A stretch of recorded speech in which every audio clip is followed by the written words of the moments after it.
Voilà, gloire à Dieu. Est-ce que je peux vous dire que je suis heureux d'être avec vous? Heureux d'être là, heureux de partager ces bons moments sous le regard du Seigneur, et je me réjouis des choses extraordinaires que j'ai entendues jusqu'à présent. Notre Dieu est formidable. Il ne change pas. Ce qu'il a fait hier, il le fait aujourd'hui. Ce qu'il a fait pour moi, il le fait pour chacun et chacune d'entre vous. Et quel que soit ton besoin, ce que nous aimerions te dire tout simplement cet après-midi, c'est que il est celui qui peut faire pour toi ce que jamais personne n'a pu faire. Il est celui qui peut te donner ce que jamais personne n'a pu te donner. Amen. Peut-être tu as couru d'échec en échec, peut-être as-tu eu de nombreuses déceptions. Eh bien, j'aimerais te dire tout simplement qu'aujourd'hui, c'est peut-être pour toi le jour de la victoire, le jour de la délivrance, le jour du début d'une vie complètement nouvelle, si simplement tu veux entendre, écouter et répondre à l'appel de Jésus. Heureux d'être là, et je suis heureux que vous soyez là également. Il y avait tellement d'autres choses à faire à Paris aujourd'hui, hein. Je me suis renseigné un petit peu avant de venir pour savoir comment se passait la circulation, et j'ai entendu dire qu'il y avait le marathon de Paris. Voilà, alors en venant dans le métro, j'ai vu toutes sortes d'hommes et de femmes avec des grandes capuches bleues, là, qui semblaient tellement fatigués. Hein, il y en avait une brave dame qui avait du mal à monter les escaliers devant moi. Voilà, elle avait certainement couru et couru encore. Et puis, j'ai entendu parler aussi de meetings, de rassemblements politiques d'un côté, rassemblements politiques de l'autre côté. Et certainement qu'il y a des centaines et des milliers qui sont allés les écouter. Savez-vous qu'ils ont quelque chose en commun avec nous? Ils sont allés écouter des promesses. Ils sont allés écouter des promesses. Mais il y a quand même une différence de point. C'est que les promesses qu'ils ont entendues, je ne suis pas tout à fait sûr qu'elles soient tenues. Par contre, les promesses que vous allez entendre cet après-midi, j'ai cette assurance que celui qui les a faites est fidèle. Amen. Et qu'il va les accomplir. Que son nom soit béni. Voulez-vous ouvrir avec moi ce beau livre, la Bible, la parole de Dieu? Et je vous propose de lire tout d'abord dans l'évangile de Jean. Voilà, je profite de cette petite parenthèse pour remercier vos pasteurs de m'avoir invité. Évangile de Jean, chapitre 19, nous lisons à partir du verset 17.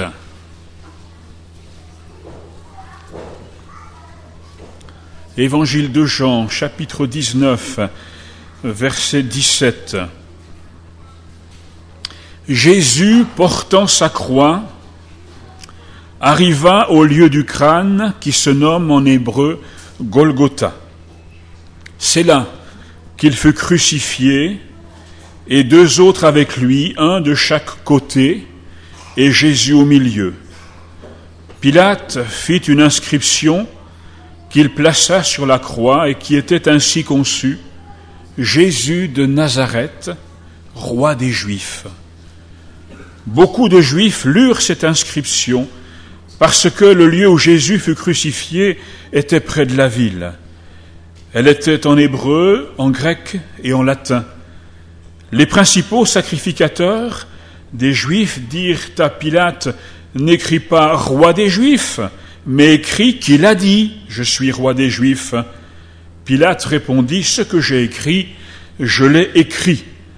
Les soldats, après avoir crucifié Jésus, prirent ses vêtements, et ils en firent 4 parts, une part pour chaque soldat. Ils prirent aussi sa tunique, qui était sans couture, d'un seul tissu depuis le haut jusqu'en bas, et ils dirent entre eux « Ne la déchirons pas, mais tirons au sort à qui elle sera. » Cela arriva afin que s'accomplisse cette parole de l'Écriture. Ils se sont partagés mes vêtements, ils ont tiré au sort ma tunique. Voilà ce que firent les soldats. Près de la croix de Jésus se tenait sa mère et la sœur de sa mère, Marie, femme de Clopas, et Marie de Magdala. Jésus, voyant sa mère auprès d'elle, et auprès d'elle le disciple qu'elle aimait, dit à sa mère, « Femme, voilà ton fils. » Puis il dit au disciple, « Voilà ta mère. » Et dès ce moment, le disciple l'a pris chez lui. Après cela, Jésus, qui savait que tout était déjà consommé, dit afin que l'écriture fût accomplie, « J'ai soif. » Il y avait là un vase plein de vinaigre. Les soldats en remplirent une éponge, et l'ayant fixée à une branche d'hysope, ils l'approchèrent de sa bouche. Quand Jésus eut pris le vinaigre, il dit « Tout est accompli. » Et, baissant la tête, il rendit l'esprit. Amen. Voulez-vous vous incliner un instant dans la prière? Nous allons demander au Seigneur sa grâce. Seigneur, nous avons cette assurance, selon ta promesse, que là où 2 ou 3 sont assemblés en ton nom, tu es au milieu d'eux. Nous avons cette assurance de ta présence au milieu de nous, et nous avons cette certitude que si tu es présent, ce n'est pas simplement pour être présent, mais c'est parce que tu es celui qui veut agir, tu es celui qui veut te manifester, tu es celui qui veut te révéler. Et le désir de notre cœur, c'est que tu puisses le faire tout simplement, que rien ne t'en empêche. Bénis ces moments, s'il te plaît. Bénis l'annonce de cette bonne nouvelle. Viens au secours de notre incrédulité. Et Seigneur, que ton œuvre se fasse dans chacun de nos cœurs et dans chacune de nos vies, pour la gloire de ton nom. Amen. Amen. Le récit que nous avons sous les yeux cet après-midi, vous serez, je pense, d'accord avec moi pour l'affirmer, est un des récits les plus poignants de l'Évangile. Et je peux, je pense, dire également, sans crainte de me tromper, que c'est un récit qui ne peut laisser personne indifférent. En dehors même de toute considération religieuse, ce que nous avons sous les yeux, c'est une mise à mort. Ce que nous avons sous les yeux, c'est l'exécution d'une sentence. C'est quelque chose de terrible, peut-être même d'insupportable. Et ce qui rend notre récit plus terrible encore, c'est le fait que l'on exécute, que l'on mette à mort un innocent. Un innocent. D'ailleurs, lorsqu'on lit le récit, quelques lignes plus haut, on découvre que Pilate lui-même avait compris que quelque chose ne collait pas dans cette condamnation. Et l'Évangile nous dit même que Pilate avait cherché à relâcher Jésus. Mais sous la pression de l'opinion publique, et nous savons à quel point l'opinion publique est puissante, sous la pression de l'opinion publique, Pilate avait dû laisser faire. Pilate avait dû laisser faire. Je voudrais, moi, cet après-midi, sortir un petit peu de cette ambiance dramatique. Et j'aimerais attirer votre attention sur 3 mots. 3 mots que Jésus a prononcés lui-même. 3 mots, en tout cas, qui vont donner à cet événement une toute autre dimension. 3 mots qui, aujourd'hui encore, résonnent d'une manière particulière dans le cœur des chrétiens. 3 mots qui ont bouleversé l'humanité tout entière. Ces 3 mots, nous les découvrons au verset 30, où Jésus lui-même dit ceci, « Tout est accompli. » Tout est accompli. Et ces 3 mots vont donner à cet événement un tout autre sens, une toute autre dimension. Ces 3 mots, Jésus va d'abord les adresser à son Père. Et il va lui dire en quelque sorte, eh bien voilà, c'est fait. J'ai rempli ma mission. J'ai fait ce qu'il était nécessaire de faire.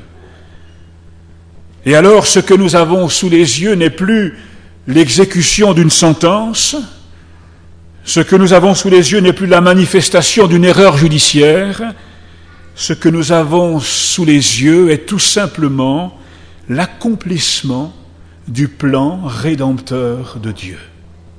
L'accomplissement du plan rédempteur de Dieu. Laissez-moi vous lire quelques versets. L'évangile de Marc, chapitre 8, au verset 31, il est écrit ceci. « Alors Jésus commença à leur apprendre qu'il fallait que le Fils de l'homme souffrit beaucoup, qu'il fut rejeté par les anciens, par les principaux sacrificateurs et par les scribes, qu'il fut mis à mort et qu'il ressuscita le troisième jour. » Il fallait que le Fils de Dieu soit mis à mort. Eh bien, le tout accompli de Jésus à la croix concerne cette exigence. Il fallait que le Fils de Dieu meure sur la croix, et Jésus, avant de mourir, avant de rendre l'Esprit, s'adresse à son Père et va lui dire, eh bien voilà, c'est fait, tout est accompli. Tout est accompli. Ces trois mots, Jésus les adresse également, je le crois, à chaque homme et à chaque femme de la terre, et peut-être à toi, en particulier cet après-midi. Et alors, ces trois mots deviennent un message d'espérance extraordinaire. Ce que Jésus devait faire est fait. Ce que Jésus devait accomplir est accompli. Jésus a accompli ce qui était prévu. Jésus a accompli ce qui était écrit. Jésus a accompli ce qui avait été annoncé de longue date par les prophètes. Et lorsqu'on sait ce que les prophètes avaient annoncé concernant Jésus, et lorsqu'on rapproche là de ces mots « tout est accompli », alors peut naître dans notre cœur une espérance extraordinaire. Tout est accompli. Un des prophètes qui a annoncé avec beaucoup de détails ce que Jésus devait accomplir, vous le savez sans doute, c'est le prophète Ésaïe. Alors, est-ce que vous voulez lire avec moi dans le prophète Ésaïe, au chapitre 53. Est-ce qu'on peut prendre le temps de lire ce chapitre ? Je n'ai pas de réponse, donc je suppose que c'est oui. Qui ne dit rien consent. Voilà, alors on va lire ensemble ce chapitre 53 du prophète Ésaïe. Voilà ce qui est accompli. Qui a cru à ce qui nous était annoncé ? Qui a reconnu le bras de l'Éternel ? Il s'est élevé devant lui comme une faible plante, comme un rejeton qui sort d'une terre desséchée. Il n'avait ni beauté, ni éclat pour attirer nos regards, et son aspect n'avait rien pour nous plaire. Méprisé et abandonné des hommes, homme de douleur et habitué à la souffrance, semblable à celui dont on détourne le visage. Nous l'avons dédaigné, nous n'avons fait de lui aucun cas. Cependant, ce sont nos souffrances qu'il a portées. C'est de nos douleurs qu'il s'est chargé.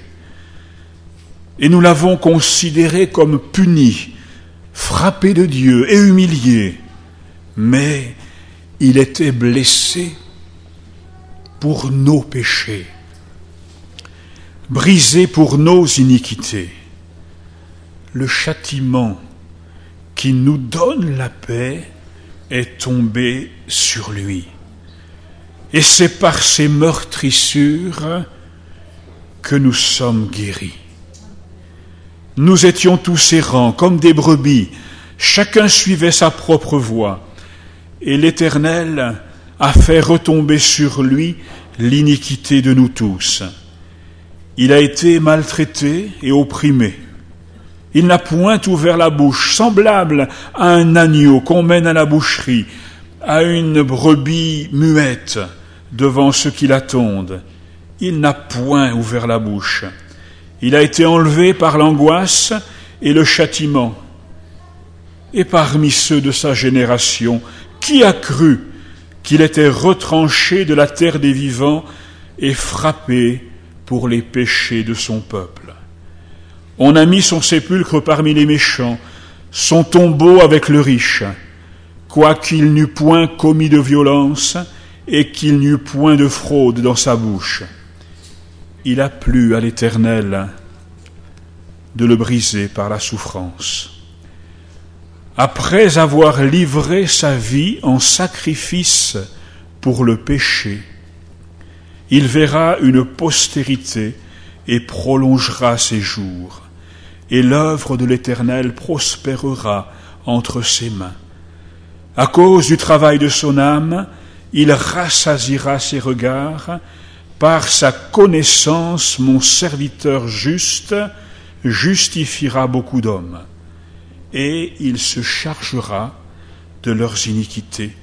C'est pourquoi je lui donnerai sa part avec les grands, il partagera le butin avec les puissants, puisqu'il s'est livré lui-même à la mort.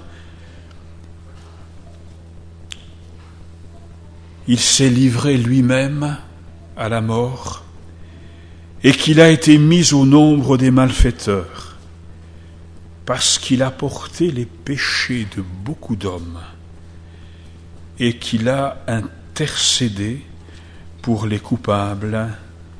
Amen. Repassons sur notre cœur ces trois mots. Tout est accompli. Et à chaque verset de ce chapitre d'Ésaïe, tu peux dire dans ton cœur, tout est accompli. Tout est accompli. La première remarque que j'aimerais faire cet après-midi à partir de ces quelques lectures, lorsque nous regardons dans ce chapitre d'Ésaïe, nous trouvons par exemple au verset 10 cette parole: après avoir livré sa vie en sacrifice. Après avoir livré sa vie en sacrifice. Un peu plus loin, au verset 12, il est écrit « parce qu'il s'est livré lui-même à la mort ». Et la première chose que j'aimerais dire avec beaucoup d'assurance cet après-midi, c'est que la mort de Jésus sur la croix n'est pas le fait des hommes, mais c'est d'une manière volontaire et délibérée que Jésus a choisi et accepté de mourir sur la croix. Ce n'est pas les hommes qui ont mis Jésus à mort, c'est Jésus qui s'est livré. Et c'est quelque chose de tellement important. Alors, on pourrait repasser, bien sûr, beaucoup de choses en revue. J'aimerais attirer votre attention sur le verset 5, qui me semble être une bonne synthèse de ce chapitre 53 d'Ésaïe. Nous avons lu ceci: « Il était blessé pour nos péchés, brisé pour nos iniquités. Le châtiment qui nous donne la paix est tombé sur lui, et c'est par ses meurtrissures que nous sommes guéris. » Mon frère, ma sœur, mon ami, tout est accompli. Tout est accompli. Dans les meurtrissures de Jésus est accomplie notre guérison. Dans les meurtrissures de Jésus est accomplie notre délivrance. Amen. Et quelle que soit ton souci de santé, quel que soit ton problème. Peut-être traînes-tu quelque chose depuis des années. Peut-être, comme cette femme de l'Évangile, as-tu été voir des tas de médecins, des tas de spécialistes. Peut-être, comme cette femme de l'Évangile, as-tu déboursé beaucoup d'argent pour essayer de trouver un peu de soulagement, une solution à ta maladie, à ton problème. Et aujourd'hui, tu es là avec ce constat, eh bien, tout ça n'a servi à rien. Aujourd'hui encore, je suis malade. Aujourd'hui encore, je souffre. Aujourd'hui encore, je suis limité dans mon activité parce qu'il y a cette maladie, parce qu'il y a cette infirmité. C'est vrai, les hommes n'ont plus rien pu faire pour toi. C'est vrai, les médecins, même les plus célèbres et les plus grands, n'ont pas pu te soulager. Mais j'aimerais te dire tout simplement cet après-midi, regarde vers la croix du Calvaire, regarde à Jésus, et entends Jésus te dire ces trois mots, tout est accompli. Entends Jésus te dire cet après-midi, sur la croix j'ai porté ta maladie, sur la croix j'ai porté ton infirmité, et quel que soit le verdict des hommes, sur la croix, ta guérison a été accomplie. Sur la croix, ta délivrance a été accomplie. Nous ne voulons pas porter un jugement négatif sur la médecine. Nous ne voulons pas porter un jugement négatif sur ces hommes, ces femmes qui se consacrent à essayer de soulager, de guérir. Mais nous sommes bien obligés de reconnaître que, malgré tous leurs efforts, ils sont limités. Et plusieurs peuvent entendre ces paroles de tel médecin, de tel chirurgien, de tel professeur. Eh bien voilà, je suis désolé, je regrette, mais je ne peux plus rien faire pour vous. Et peut-être quelqu'un au milieu de nous a entendu ce verdict. Et peut-être quelqu'un au milieu de nous a cette triste réalité dans sa vie. Il devra, jour après jour, garder son problème, son infirmité. Eh bien non, c'est pas vrai. Regarde à Jésus. Regarde vers la croix. Et rappelle-toi que sur la croix du Calvaire, Jésus a porté ton infirmité. Sur la croix du Calvaire, Jésus a porté ta maladie. Et le tout accompli de Jésus à la croix est pour toi en particulier. Est-ce que tu veux faire taire la voix des médecins? Oui, mais quand même, c'est tel médecin, c'est tel professeur. Et oui, c'est un grand homme, il a fait des études, il a certainement beaucoup de valeur et beaucoup de mérite. Mais je le redis tout simplement, il est limité. Alors que celui que nous te présentons cet après-midi, lui, est illimité. Il n'y a rien qui lui soit impossible. Amen. Il n'y a rien qui soit impossible à celui que nous prêchons. Il n'y a rien qui soit impossible à celui que nous annonçons. Amen. Je vous parlais tout à l'heure de promesses, et combien de promesses on entend, alors que même ceux qui les font savent pertinemment qu'ils ne pourront jamais les tenir. Mais les promesses de Jésus sont oui et amen. Alléluia. Et si Jésus te dit qu'il a tout accompli sur la croix, il a tout accompli sur la croix. Amen. Et s'il te dit qu'il peut guérir ta maladie, qu'il peut te délivrer de ton infirmité, c'est une réalité. Il n'y a aucun doute possible. Il est tout puissant. Amen. Jésus prononcera cette parole formidable. Tout pouvoir m'a été donné.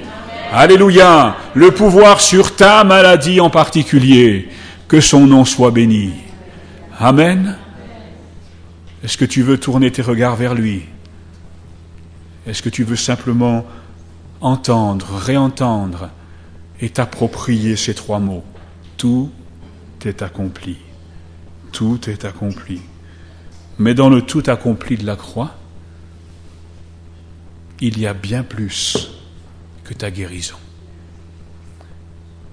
Dans le tout accompli de la croix, il y a bien plus que ta délivrance. Si nous relisons ce verset 5, il était blessé pour nos péchés, brisé pour nos iniquités. Le châtiment qui nous donne la paix est tombé sur lui. Oui, à la croix du Calvaire, Jésus a accompli beaucoup plus que notre guérison. Oui, à la croix du Calvaire, Jésus a accompli beaucoup plus que notre délivrance. Il nous a réconciliés avec notre Créateur. Il a fait ce qu'il fallait pour que nous soyons débarrassés de la conséquence de notre péché et de notre désobéissance. Peut-être le mot péché te dérange-t-il un peu? C'est vrai que dans notre société aujourd'hui, il ne faut surtout pas culpabiliser les autres. Alors on évite d'employer des mots qui pourraient peut-être les culpabiliser. Mais ce mot-là, la Bible l'emploie d'une manière claire et précise. Amen. La Bible déclare que tous les hommes, toutes les femmes, les jeunes, les moins jeunes, et pardonnez-moi si je dis les noirs, les blancs, les jaunes et les rouges, vous avez compris, n'est-ce pas? Tous, sans exception, sont, dites-le avec moi, pécheurs. Et la Bible d'affirmer également que le salaire du péché, c'est la mort. En deux mots, tous sont péchés, donc tous sont morts. À moins que, puisque la Bible déclare aussi que le don gratuit, oh, voilà un mot intéressant, le don gratuit de Dieu, c'est la vie éternelle en Jésus-Christ.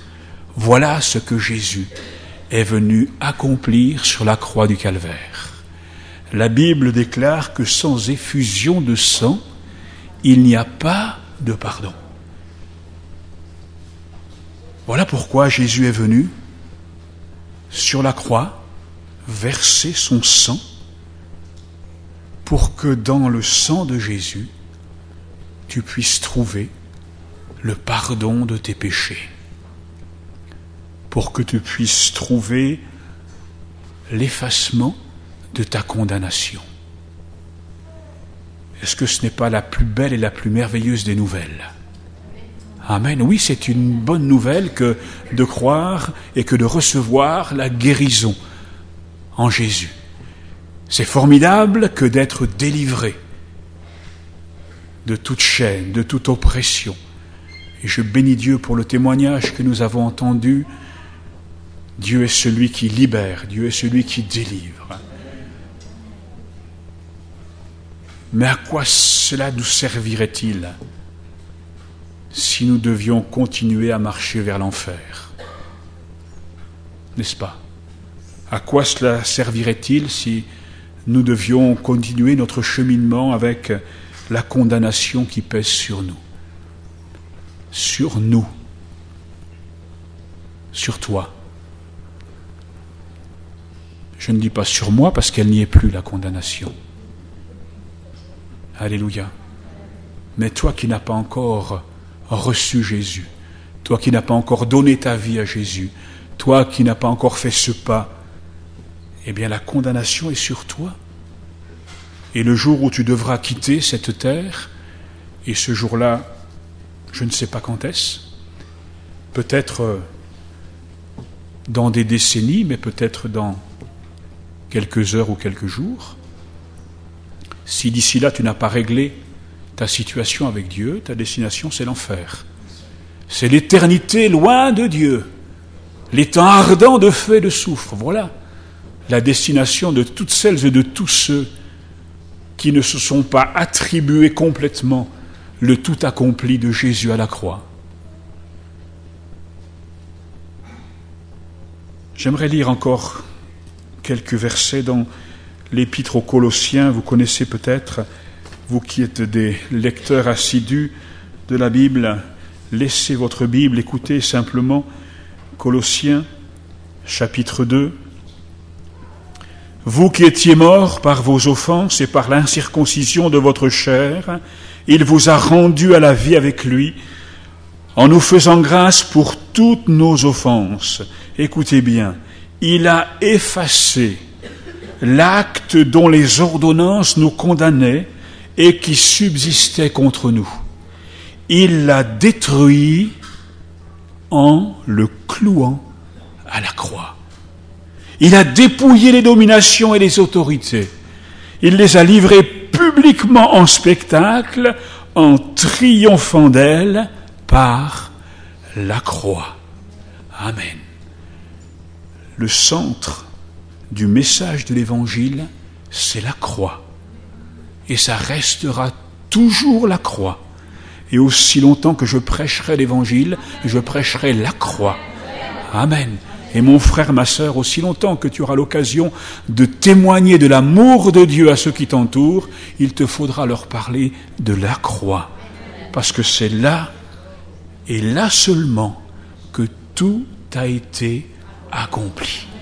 Amen. C'est à la croix du Calvaire, nous l'avons lu, c'est à la croix que l'acte de condamnation a été détruit et effacé. Amen. Et lorsque Jésus prononcera ces paroles sur la croix, tout est accompli. Il dit clairement, ça y est, l'acte de condamnation est effacé. Amen. L'acte de condamnation est effacé.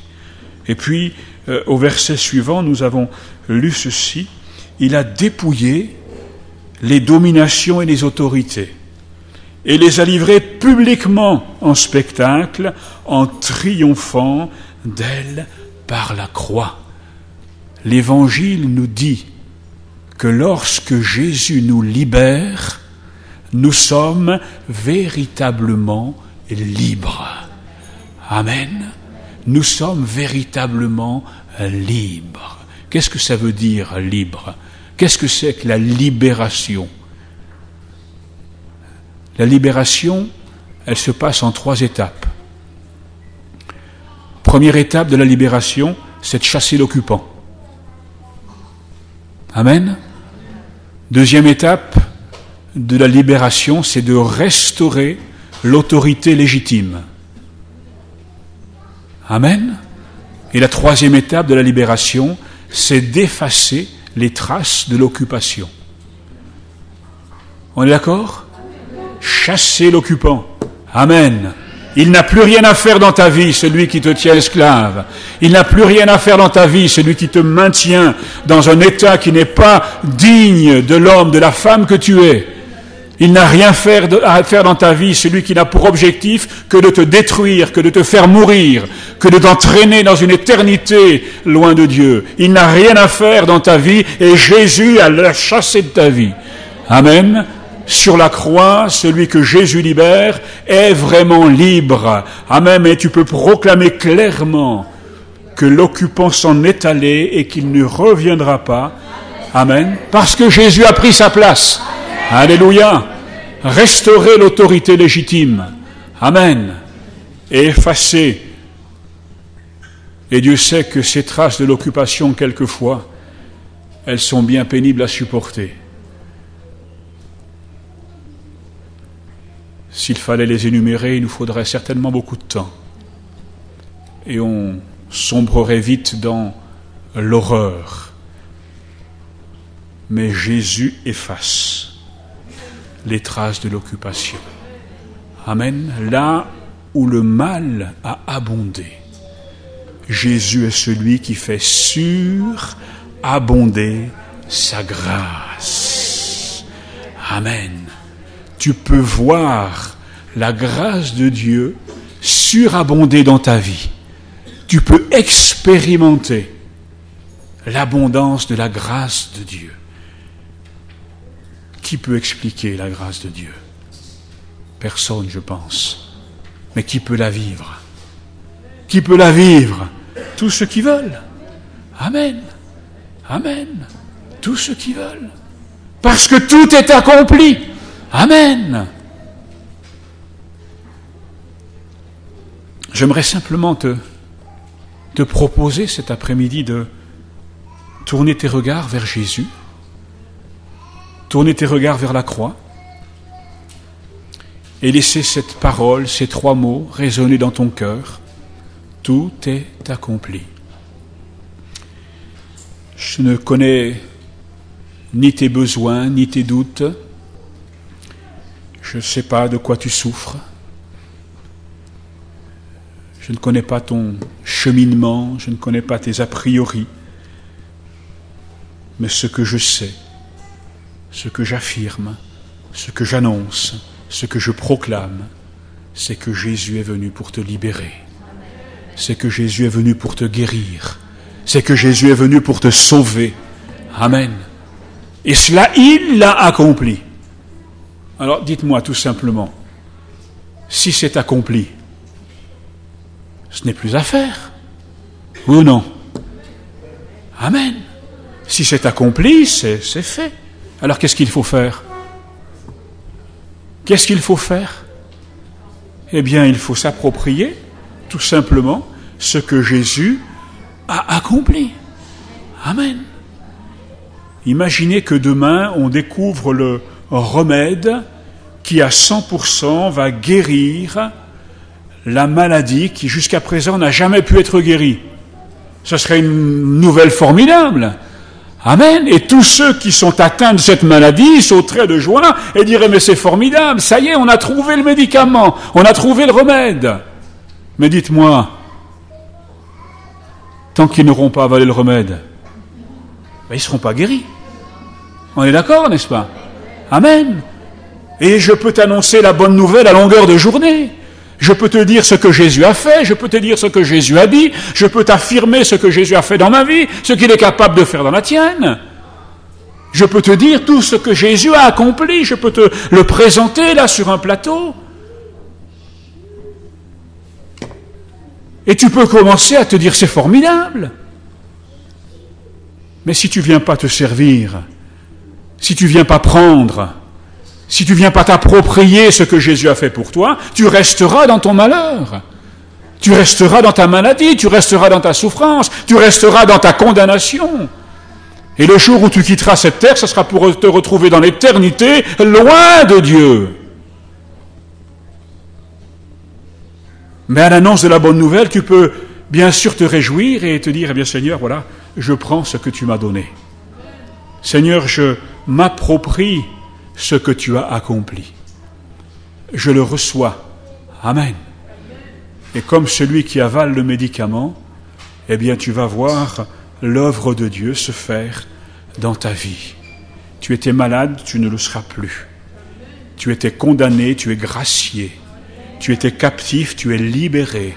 Amen. Les verrous ont sauté, les grilles se sont tendues et tu es libre. Amen. Mais cela ne tient plus qu'à toi maintenant. Tout est accompli. Il a dépouillé autorité, domination. Tout est accompli. Il a porté ton infirmité, ta maladie. Tout est accompli. Il t'a réconcilié avec ton Créateur. Tout est accompli. Il a chassé l'occupant de ta vie. Il a restauré l'autorité légitime. Il a effacé les conséquences de l'occupation. Tout est accompli. J'aimerais juste, pour terminer, te poser une question. Que vas-tu faire de ce que Jésus a accompli pour toi? Il y a toi seul qui puisse décider quelque chose. Bien sûr, il y a autour de toi des gens qui t'aiment et qui aimeraient tellement te voir prendre le médicament. Il y a autour de toi des gens qui prient pour toi, peut-être qui t'ont invité ici, peut-être qui t'accompagnent dans les moments difficiles de ta vie. Et tous ces gens-là, ils aimeraient tellement que tu prennes. Mais ils ne peuvent pas prendre à ta place. Ils ne peuvent pas répondre à ta place à l'appel de Jésus. Parce que c'est bien un appel que Jésus t'adresse cet après-midi. Voilà, je suis à la porte et je frappe. Et tu entends frapper. Qu'est-ce que tu vas faire? 2 possibilités. Tu peux regarder qui est de l'autre côté de la porte, hein, et puis tu dire, bon, c'est lui, mais bon. Ou tu peux ouvrir la porte, le laisser entrer chez toi et faire tout ce qu'il a décidé de faire. Mais il ne le fera pas tant que tu n'auras pas ouvert la porte. Amen. Est-ce que tu veux ouvrir la porte à Jésus? Est-ce que tu veux prendre, te saisir, t'approprier ce que Jésus a accompli pour toi? Alors c'est aujourd'hui pour toi le jour de la délivrance. C'est aujourd'hui pour toi le jour de la guérison. C'est aujourd'hui pour toi le jour de la libération. C'est aujourd'hui que tu passes de ténèbres à la lumière, de la mort à la vie. C'est aujourd'hui que tu commences avec Jésus une vie nouvelle.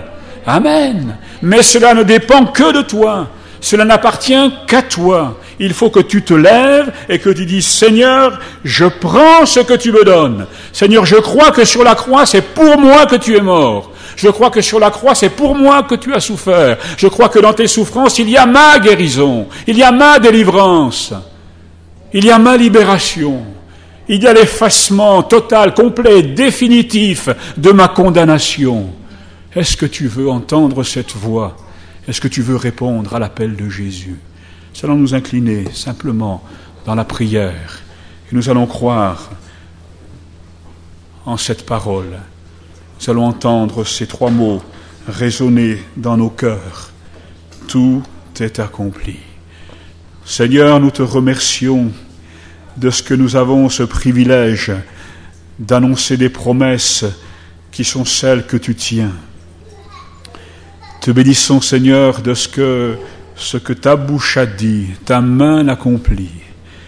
Te bénissons, Seigneur, de ce que tu connais chacun de nos cœurs. Tu connais chacune de nos vies. Tu connais celui qui souffre. Tu connais celle qui pleure. Tu connais la douleur. Tu vois cette maladie depuis si longtemps déjà. Tu vois cette envie de suicide dans le cœur de quelqu'un cet après-midi. Quelle joie de pouvoir annoncer avec assurance tout ce que tu as accompli pour elle, pour eux, pour lui, à la croix du Calvaire. Seigneur, alors qu'il est, nous fixons nos regards vers la croix. Nous considérons ce que tu as accompli. Nous entendons ton appel et nous décidons d'y répondre. Je te bénis, Seigneur, pour la guérison que tu accordes. Je te bénis, Seigneur, pour la délivrance, pour les chaînes qui tombent. Je te bénis, Seigneur, pour la dette qui est payée, la condamnation qui est effacée. Je te bénis, Seigneur, de ce que ta grâce vient surabonder là où le péché avait abondé. C'est à toi que nous devons cela, et c'est toi, Seigneur, que nous voulons élever, mettre à l'honneur dans cet après-midi. Que ton nom soit béni, que ton nom soit béni. Amen. Amen. Peut-être nous pouvons rester un instant recueillis. Peut-être quelqu'un réalise que c'est le moment pour lui de saisir, de prendre, de s'approprier ce que Jésus a accompli. Peut-être quelqu'un a-t-il besoin que l'on l'aide en priant avec lui, avec elle. Si c'est ton cas, je te propose simplement de te lever à ta place. Si tu veux vraiment t'approprier ce que Jésus t'a promis, ce que Jésus a fait, je te propose de te lever simplement là à ta place et on va prier tout simplement. Et on va croire que ce que le Seigneur a fait s'accomplit maintenant parce que tu le prends, parce que tu t'en empares, parce que tu le saisis. Amen. Gloire à Dieu. Alléluia. Alléluia. Tu connais, Seigneur, chacun et chacune de ceux qui sont debout devant toi. Tu connais le besoin des cœurs, tu connais le besoin des corps. Et je te loue, Seigneur, de ce que ta voix retentit à chacune de ces oreilles, dans chacun de ces cœurs. Je te loue, Seigneur, de ce que tu viens toi-même frapper à la porte des cœurs. Je te loue pour cette réponse qu'il te donne maintenant, Seigneur, et je proclame l'accomplissement de ta promesse. Je proclame l'accomplissement de la délivrance, l'accomplissement de la guérison. Je proclame l'accomplissement du salut, du pardon dans la vie de celle ou de celui qui, se levant devant toi, saisit ce que tu as accompli pour elle, pour lui. Seigneur, que ton nom soit béni. Amen. Amen.